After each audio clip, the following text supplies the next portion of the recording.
Why don't you want to be friends with the Meep?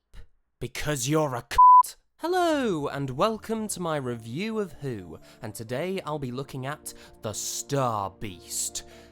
No, not that one. Or that. The 2023 televised adventure, part 1 of 3 of the 60th anniversary. Oh, that rhymed. Let's start with the good. This script brilliantly adapts and condenses the source material.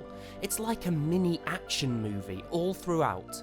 Wonderfully vibrant direction from Rachel Talalay and score from Murray Gold. Sending lots of praise to R2-D2 for creating a most efficiently compact script.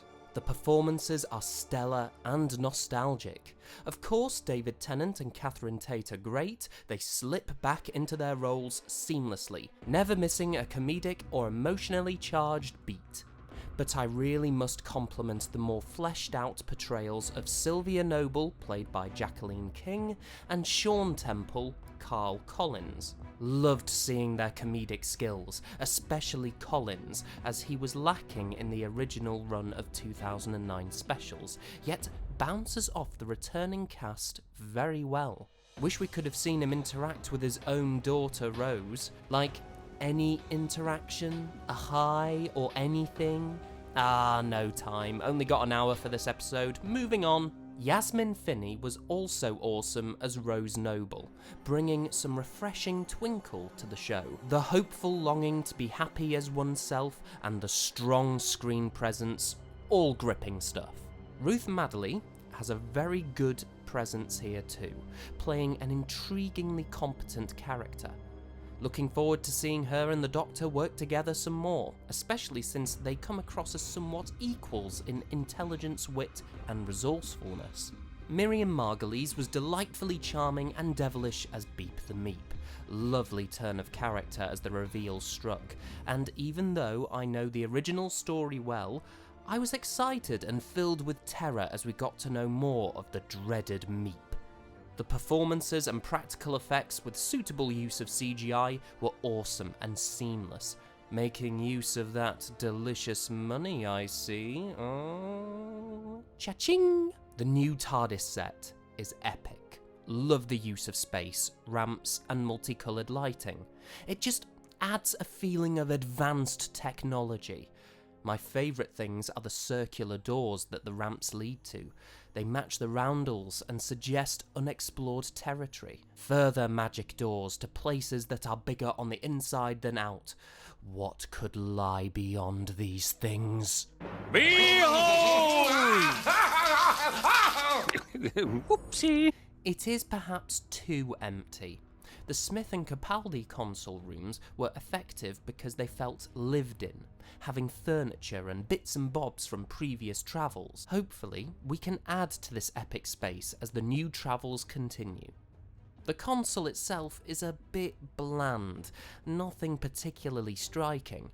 Love the coffee machine though, because it confirms that the Doctor is a caffeine addict just like me.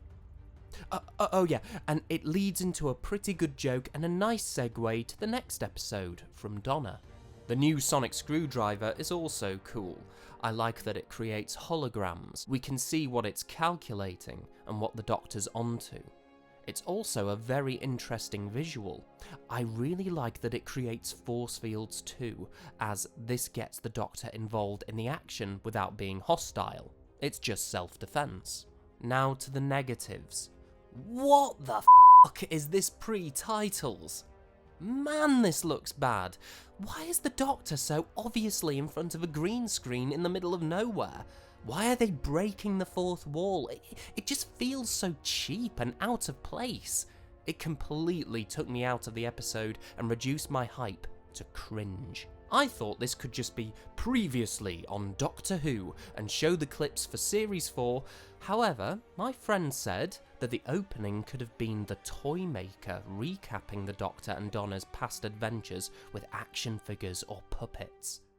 It would have been a more creative yet foreboding way to bring us up to speed. Just do something else that respects your audience's engagement other than this. I mean, it's so uninspired and unintentionally funny. Which brings me to my next point. I feel like this script could have had a sinister undertone. Our main villain of the 60th anniversary is the Toymaker, the long-awaited rematch. So, let's incorporate that, sow the seeds, hint at a malevolent force at play, keep your audience hooked as to what is really going on. This episode has too much of a standalone conclusive feel, which is fine, I guess, but it builds no suspense or tension for the overall story. We need a through line, and Toymaker is just that. I personally would also have liked the Toymaker to be behind Donna getting her memories back without dying. It just adds extra mystery as to why this TARDIS team is back when they shouldn't. However, my friend also stated that it makes a story plot point out of Donna having kids, and I've come to realise this is great stuff for both Rose and Donna's character, especially establishing a believable and powerful bond as mother and daughter. I completely get this. However, I still see potential with including the Toymaker, as it reinforces that this is only a piece to the most hellish jigsaw puzzle of all. I do really like what they did. I guess I was just expecting something else. Maybe I need to just get used to that bit. A side note, the Wrath Warriors, while cool as hell in design and realisation, don't have much of a presence in this episode as they had in the source material. I would have included them more and showed them ally with the Doctor to take down the Meep. They're cool, characterful and oddly sympathetic, so more please. And I'm sorry, I just have to say it. I'm not a fan of the title sequence. Doctor Who's titles have always been made to look like one continuous shot, like you're being catapulted into the spirit of adventure. However, there are just too many cuts in this opening. I don't feel like I'm on the journey, invigorated. I feel just like I'm a spectator. It doesn't immerse me. The theme is really good and bombastic. The closing credits theme, though, is very creepy. Like, what is up with the constant whispery breath? It's so off-putting.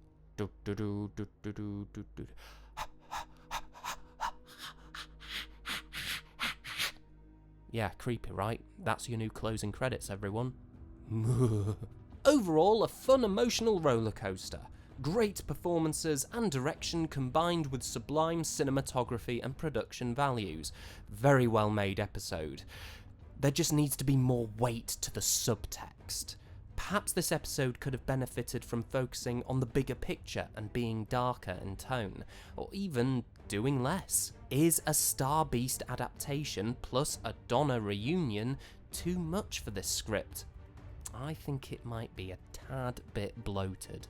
Sorry for not singing the story's many praises some more, but I have to be honest and touch on what didn't work for me. I would give the Star Beast a 6, but considering a lot of my problems are to do with just wanting more nuance, I'll bump it up to a strong 7 concealed funny wigs out of 10. It's fun and well made, just left a bit to be desired. Thank you for watching. Be the Meep's friend, and all praise the Most High. Allons-y, au revoir.